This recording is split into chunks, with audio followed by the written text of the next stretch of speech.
Hello everyone. Now there is a lot of little jobs that needs to be done on the allotment today. So first of all I'm going to have a cup of tea and then I think I'll get started.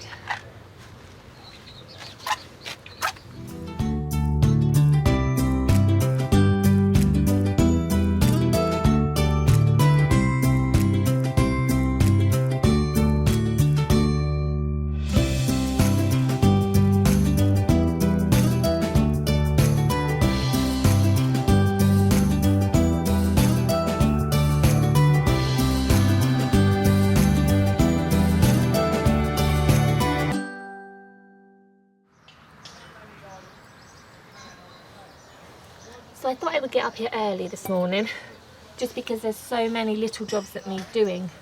Now the first thing I'm going to do is to do some planting. So I bought some seeds up which I grew at home. These are zinnias. Now it's a Sprite mix and they will be going in the wildlife patch just near the back where the verbena and the cosmos are. There'll be a little area of homegrown seedlings there, homegrown flowers, so they look really nice and they're a really beautiful bright pink and bright orange colour, so they look really, really nice. The other thing that needs to go in is this little gherkin plant. Now I only needed one of these. I sowed 3 seeds and they all came up, so there's 2 at home I'm not sure what to do with. This is a pickling variety called Venlo. And it looks really small, so I was a bit worried about putting it out, but it does actually have quite a few little flowers on it, so I think it's ready. So that will be going in with the tomato, in the tomato trough at the far back there. And another thing I need to do is I need to make a little trellis for that to just climb up, and I'll be making that using the hazel offcuts which were left over from my archway, so I'll be making that today as well if I've got enough time. Now the other thing that needs to go in are these peas. Now I grew them at home and they are just there to replace the ones that were eaten by the mice. Now the second double row I put in, they are about a foot high, so these ones will be a little bit behind, but I think it will be fine. It will just mean that I'll be getting peas in that row a little bit later than all the others, which is absolutely fine. I mean, the more peas the merrier really. So they'll be going in today. But first I will drink this cup of tea just to wake me up. Now I know that I've already put some wildflower seed mix down in this area, but there were a few flowers which I really, really wanted to grow, so I thought I'd just try and squeeze them in before the wildflowers come up. Now I've already talked about the zinnias which I grew from seed. They're a Sprite mix and they are a beautiful pink and orange colour, so I'm going to try and put 2 in this area just so it doesn't overcrowd it. Now the other flower which I grew from seed is called Rodolphia sigitum, and it is very much like dill in appearance.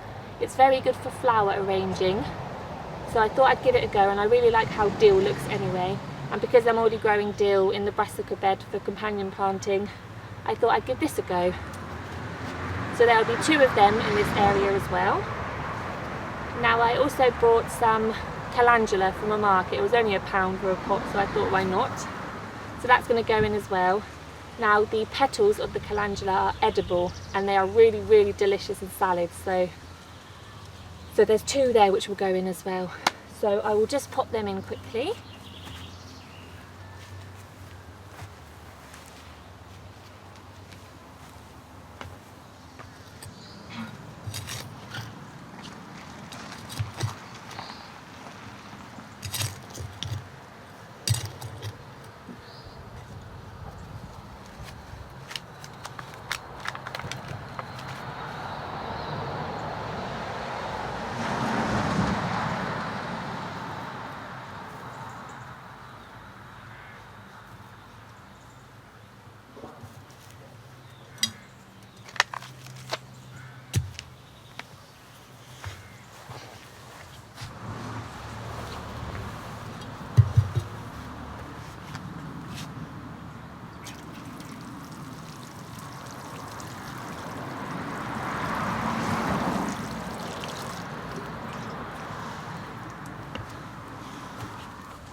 Right, so let's get that gherkin in. Now, the variety I'm growing is called a Venlo pickling. Now it's actually called a cucumber, but it's a gherkin. It's by Sutton's, and it says that it's the perfect pickler, so that's just great. And I really hope this one plant gives me enough gherkins just to slice up and put in some burgers, and I will be happy, because that's all I want. Now I'm going to leave quite a big gap at the back, just because I'm going to build a little trellis which will go up and then lean against this bit of fence, just so the gherkin can climb up it. So I will leave enough space there. Now I'm going to plant it still in its paper pot, because it's biodegradable, it will just disappear over time, and I planted the tomatoes out using these paper pots and they survived quite well. Now the gherkin plant actually has about 5 flowers on it, and it's still really quite small, so I'm not sure if it's supposed to be flowering yet or it's just getting carried away with all this nice weather that we're having. But I haven't knocked any off, so hopefully they will grow into some nice gherkins.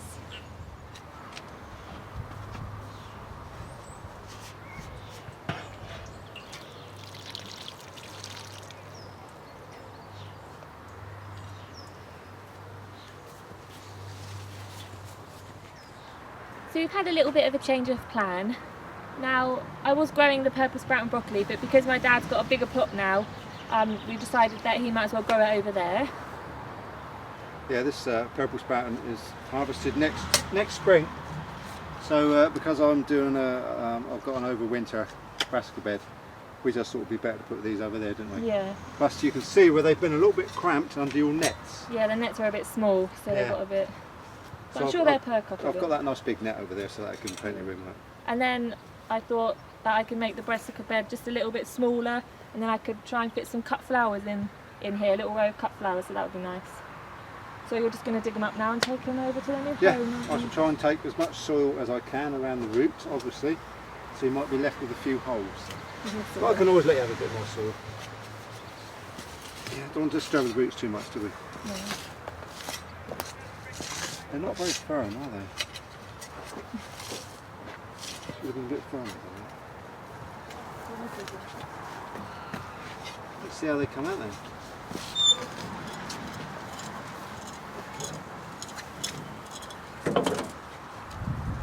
I don't know how deep the roots go, we don't want to take too much, do we? Oh yeah, they're not too bad, are They survive.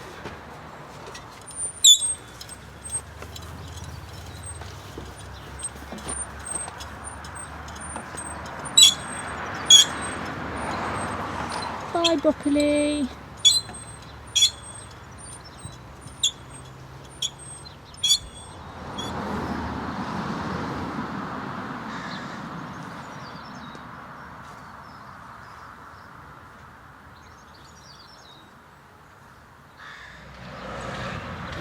Right, so I've just picked loads of strawberries.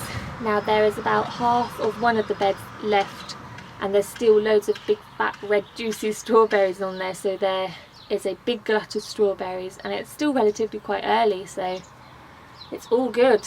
But I've managed to pick 3.5 pounds because I'm going to go and make some jam with this bunch of strawberries. Now I'm going to make 2 jams. One's just going to be plain strawberry, and one's going to be strawberry and elderflower, and I'm going to use the elderflower cordial which I made last week, so hopefully that'll be really delicious. It's 2 of my favourite things together, strawberries and elderflower, so it's a match made in heaven really, and I just can't wait to make it and to try it as well. So I've got the strawberries, now I just need to go and make the jam.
got a cake. Oh yeah. Do you want to? Oh yeah. Do you want a gooseberry? No. Do the birds have anything out of that nesting box? Yeah, they did. Or Because not it was nesting filled box, right feed up. box. Oh, is it? Yeah. I need like a crook or something to put there. Yeah. Just to hang it.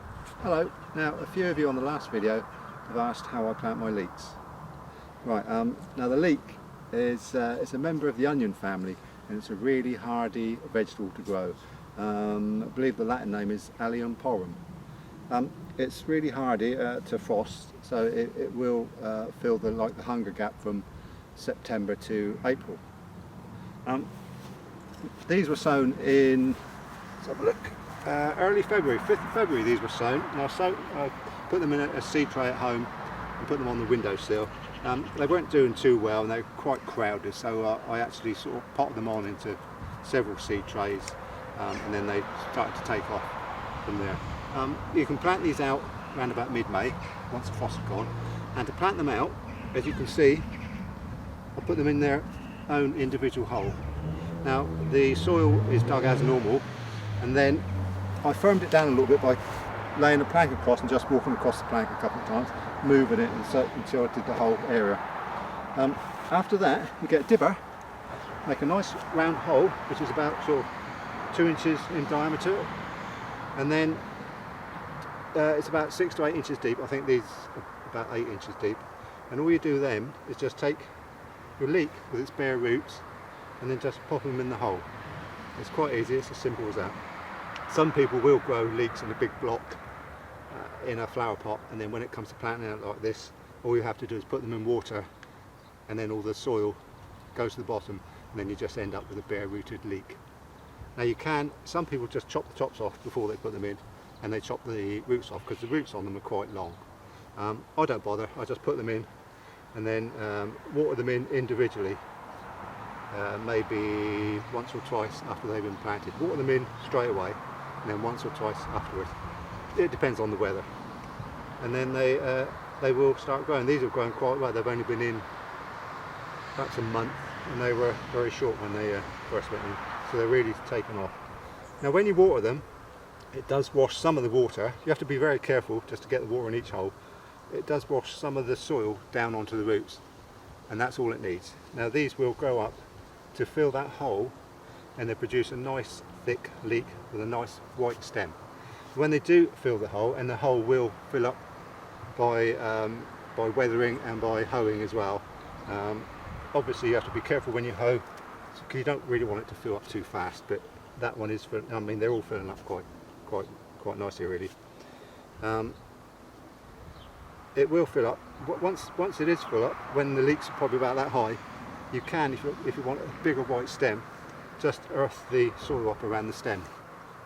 And that's about it really. They don't really take much care, obviously a bit of weeding. And that's it. After that you should have some nice healthy, quite big leeks. You can put them quite close together, you see, as I've done. Just leave enough room so you can weed them in between. And that's it. That's how I do my leeks. Now on with the carrots. I said in a previous video that I sowed 3 rows of carrots here about 2 months ago, and they were just a complete and utter no-show. At least I thought so until I weeded this area, and I found about 20 carrot heads here just in 1 row. So I don't know if I accidentally weeded any of the carrots in the other 2 rows, but I'm thinking that the slugs got them or they just rotted in the rain, but I'm not really that bothered about it because I'm going to sow another row of carrots here now. There's still plenty of time to sow them. The variety I'm sowing is called Nantes 5. You can sow them up until July, so plenty of time really.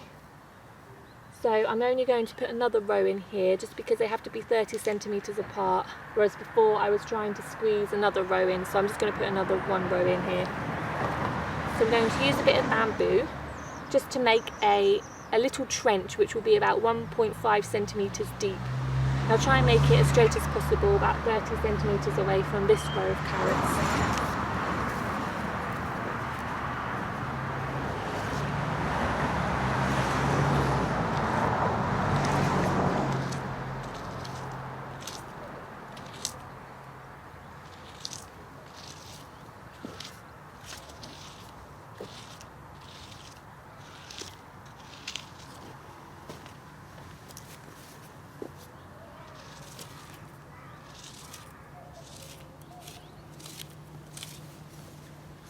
So that's about 1.5 centimetres deep.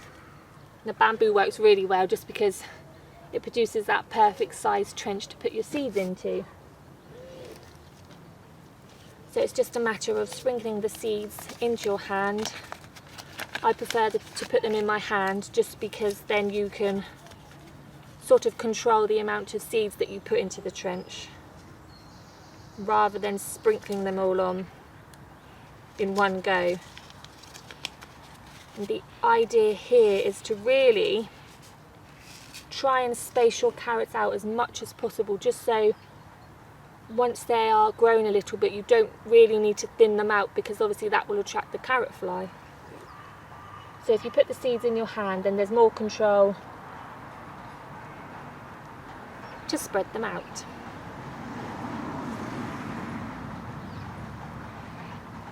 Obviously it doesn't matter too much if you do need to thin the seedlings out, because you can get things like this mesh here which will stop the carrot fly from going in.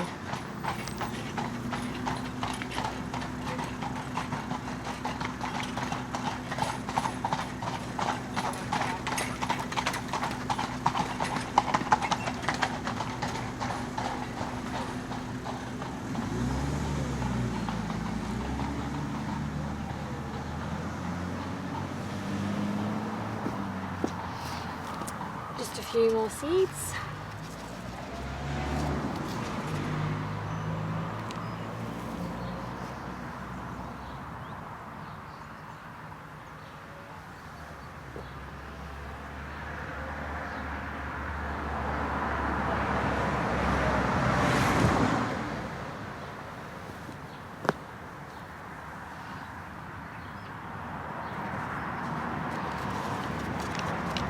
And then you just simply push the soil, which you made with the trench, back over the little trench there.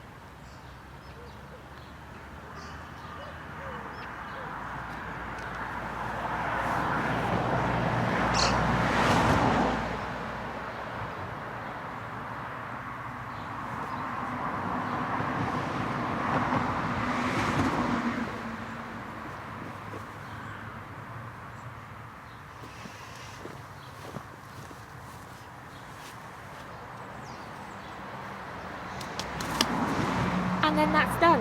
The last thing to do is just to give them a little watering, and then I'm going to put the rest of this mesh around the whole carrot bed here. Now this stops the carrot fly because they can't fly as high as this mesh, so there's no way of them getting over, but you can get tunnels as well to protect the carrot fly. Or another thing you can do, which I've heard is supposed to be quite well, is to plant chives around your carrots. I've actually planted 3 chives on the front and then 2 at the back, so I don't think they're going to really do much, but at least they look nice when they flower.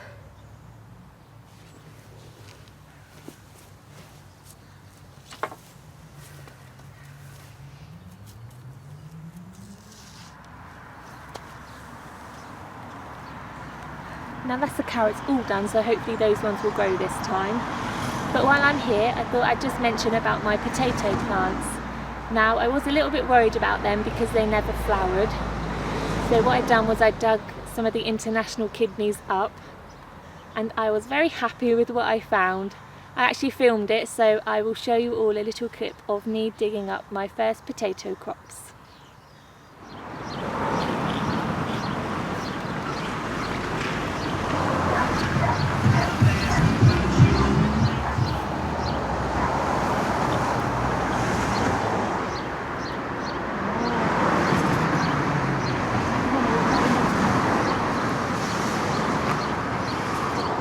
Nice size.